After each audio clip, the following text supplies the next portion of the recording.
حميد مجيد اللهم بارك على محمد وعلى آل محمد كما باركت على إبراهيم وعلى آل إبراهيم إنك حميد مجيد. حضرات علماء کرام، عزیز ساتھیوں، اللہ تعالیٰ آپ لوگوں کو جزائے خیر دے. آپ دین کی نسبت پر اتنی دیر سے یہاں بیٹھے ہوئے ہیں، جتنا بھی آپ کا شکریہ ادا کیا جائے کم ہے. میری ذمہ داری بنتی ہے، چونکہ یہ جلسہ جمعیت علماء ہند کے بینر کے نیچے جمعیت علماء ہند کے نام پر اور جمعیت علماء ہند کے ایک تقاضے پر اصلاح معاشرے کے نام سے منعقد کیا گیا ہے. اس لیے میں اخیر میں کچھ ضروری باتیں بتا کر کے دعا کر لوں.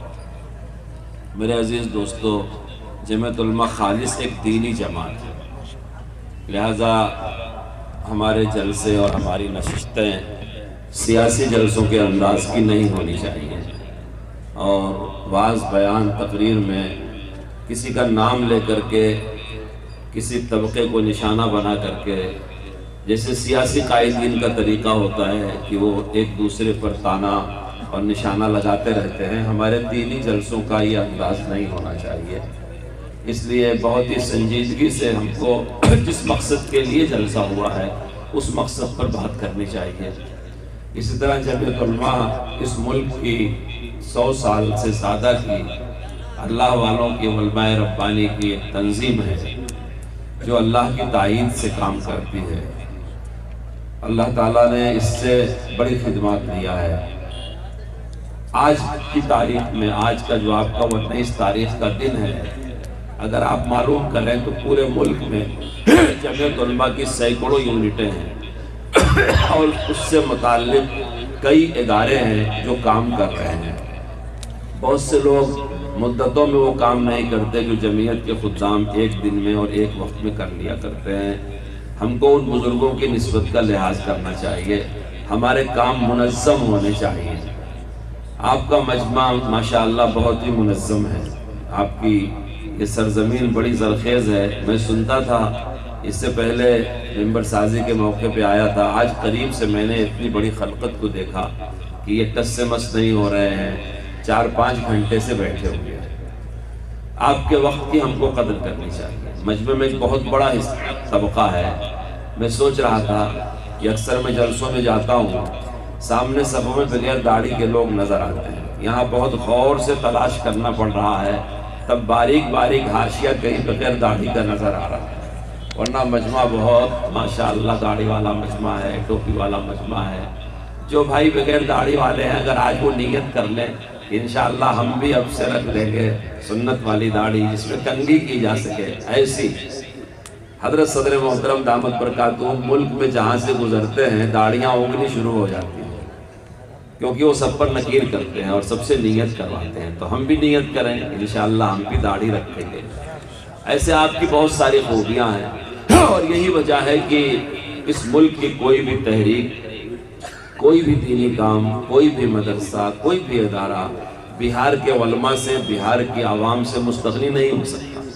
بڑے بڑے شیوخ، بڑے بڑے محدثین، بڑے بڑے مفسرین، بڑے بڑے قائدین، بڑے بڑے منتظمین اسی سرزمین سے پیدا ہوئے ہیں، جنہوں نے صرف ایک صوبہ، ایک ضلع نہیں بلکہ پورے ملک کو نئی سمتیں دیا.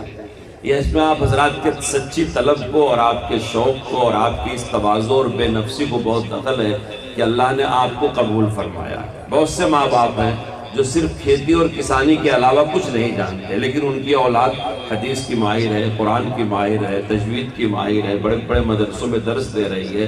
اس نعمت کی ہم کو قدر کرنا چاہیے. میں علماء کرام سے بھی کہوں گا کہ آپ اپنی عوام کی حق تلفی نہ کریں. آج آپ نے ان کو 11 بجے دن کا وقت دیا ہے اور مغرب کی نماز 4:45 بجے ہوئی ہے، جب سے یہ غریب قوم اب تک بیٹھی ہوئی ہے. اس میں بہت سے لوگ شوگر پیشنٹ ہوں گے، بہت سے بوڑھے ہوں گے، بہت سو کو دور تک جانا ہوگا، بہت سو کو تقاضا ہوگا بشری طبیعت کا. اگر قوم سن رہی ہے تو ہم سنانے والوں کو بھی تھوڑا محتاط ہونا چاہیے. اس لیے جلسہ بہت منظم کرنا چاہیے. جب میں حاضر ہوا، صدر محترم صاحب کا خطاب ہو رہا تھا، میں نے سمجھا ٹھیک ہے. اس کے بعد دیکھا تو تجاویز شروع ہو گئی. اس کے بعد خطبہ استقبالیہ ہوا. تو اس لیے میں نے سوچا کہ جب سب آگے پیچھے ہو رہا ہے تو تشکر کلمات بھی ادا کر دیے جائیں۔ پھر اس میں بھی آپ نے دیکھا کہ جو میرا خیال تھا وہ صحیح نکلا کہ وہ تشکر کے کلمات کو بھی حاشیے کی ضرورت تھی۔ پھر میں نے خود ہی کہا کہ آپ کر لو۔ میں اپنے ان علماء سے کہوں گا، آپ جمعیت علماء سے وابستہ ہیں تو جمعیت علماء کا کام اس کی تنظیم کے مزاج کے مطابق کیجیے۔ آپ دستور پڑھیے، ہم نے آپ کو عملی جدوجہد اور تعمیر و ترقی کے پروگرام کی کاپیاں دیا ہے۔ جو آپ نہیں جانتے، میں الحمدللہ جماعت کے خدام کا رات کو 1 بجے تک فون اٹھاتا ہوں۔ آج مولانا نسیم صاحب نے مجھے یہاں جتنی دیر بیٹھایا، میرا نمبر دیکھے کتنے سارے جماعت کے احباب کے فون آئے ہوئے ہیں۔ میں آپ کی اسٹیج کے احترام میں کسی سے بات نہیں کر سکا، اب ان بیچاروں کو صبح معذرت کروں گا۔ تو آپ یہ سمجھیں، خاص طور سے ہمارے علماء کرام کہ سب سے قیمتی قوم کا وقت ہوتا ہے۔ آپ یہ کوشش کریں کہ تھوڑے سے وقت میں اپنی قوم کو زیادہ باتیں بتا دیں۔ جمعہ کے دن بھی اپنی مسجدوں میں آپ مخاطب کریں تو وقت کی پابندی کریں، پہلے سے تیاری کر لیں، 10 منٹ میں، 15 منٹ میں۔ قاری امیر حسن صاحب رحمۃ اللہ علیہ اسی بہار کے تھے، سیوان کے ضلع کے تھے، اور اپنے زمانے کے بہت بڑے پیر و مرشد گزرے۔ مجھے یاد پڑتا ہے اس وقت آپ کے اس ریاست کے، پتہ نہیں اب پرنسپل سیکریٹری صاحب رہ گئے یا نہیں رہ گئے، ان کا پورا خاندان قاری صاحب سے بیعت تھا، اور دنیا میں قاری امیر حسن صاحب کے ہزاروں مریدین تھے۔ ایک انجینئر صاحب حرم میں کام کرتے تھے، انہوں نے کہا میری خواہش ہے، ہندوستان سے اتنے بڑے بزرگ آتے ہیں اور میں نہ مسافہ کر پاتا، میں بیعت ہونا چاہتا ہوں۔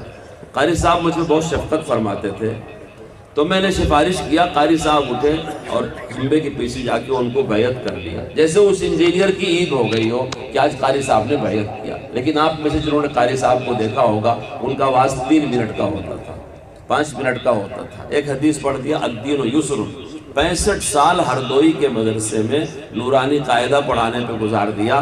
حالانکہ شیخ کے خاص لوگوں میں تھے، حضرت رائے پوری سے بیعت تھے، شیخ سے اجازت یافتہ تھے، اور اپنے زمانے کے جید عالم تھے، بخاری بھی پڑھا سکتے تھے، لیکن نورانی قاعدہ اور ناظرہ پر اور رسول اللہ کی سنتوں پر گزارا کر دیا۔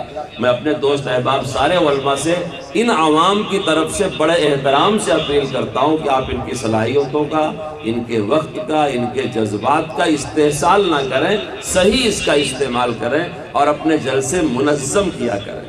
ایسا نہ ہو کہ شروع ہو گیا تو ختم ہوتے ہوتے پھر صبح ہو رہی ہے۔ میں شروع سے ذہن بنا کر کے آیا تھا کہ مجھے کچھ واز نہیں کہنا ہے، صرف چونکہ جلسہ ہمارا ہے، جو باتیں کہنے کی ہوں گی وہ اپنے دوستوں سے میں کہوں گا۔ تو جمعیت کا پروگرام جمعیت کی منشا کے مطابق ہو، جمعیت کی ترتیب کے مطابق ہو، جو ضرورت کی باتیں ہیں اسے پہلے اپنی میٹنگ میں طے کر لیا جائے۔ اسی طرح جو مسائل آپ کے ہیں، ہر ادارے کی، ہر یونٹ کی کچھ سیمائیں، کچھ حدود ہوتے ہیں۔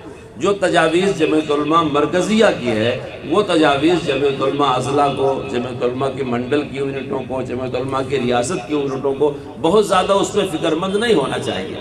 ہمارے سر پر سایہ ہے اس وقت اپنے زمانے کے سب سے بڑے عالم دین کا، جو کتنے بے گناہوں کی رہائی کے لیے کوشش کر رہے ہیں، اور جو اپنے دور کے شیخ الہند کے جانشین ہیں، حضرت مولانا سید اشرف مدنی دعوت برکاتہ۔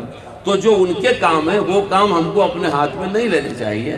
ہماری بڑی بڑی فکروں کے لیے، بڑے بڑی تنقید کے لیے، بڑے بڑے امینڈمنٹ کے لیے، بڑے بڑے مطالبوں کے لیے صوبائی اور مرکزی سرکاروں سے ہمارے سر پر ہمارے آبا اجداد بیٹھے ہوئے ہیں۔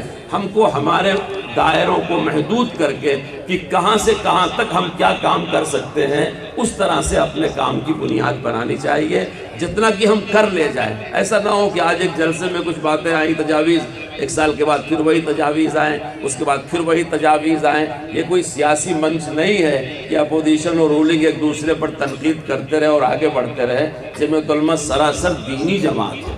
جس وقت جمعیت علماء آزادی کی تحریک میں حصہ لے رہی تھی اور ملک کی سیاست پر تنقید کرتی تھی، جو شیخ الہند مفتی کفایت اللہ مجاہد ملت کا دور تھا، اس وقت بھی جمعیت علماء دینی ہی جماعت تھی۔ ہماری عافیت، ہمارا قلعہ، ہماری پناہ ہمارے دین میں۔ اس لیے آپ نے جو عنوان جلسے کا رکھا بڑا پیارا رکھا، تحفظ جمہوریت۔ جمہوریت کہتے ہیں وسیع اتحاد کو، جسے ڈیموکریسی کہتے ہیں، اسے سیکولرزم کہتے ہیں۔ وسیع اتحاد کا مطلب ہے زبان سے، ذات پات سے، دین دھرم سے، علاقے سے، اپنی پسند اور ناپسند سے اوپر اٹھ کر کے کسی ایک مملکت کی فلاح اور بہبود کے لیے اتحاد قائم کیا جائے۔ مجھے نام یاد نہیں، ہمارے کسی ایک دوست نے کہا کہ اتحاد کلمے کی بنیاد پہ ہونا چاہیے. یہ اتحاد ہماری ملت کے اندر کا کلمے کی بنیاد پہ ہوگا، لیکن ہم جس ملک میں رہتے ہیں تو ہمارا ملی اور ملکی اتحاد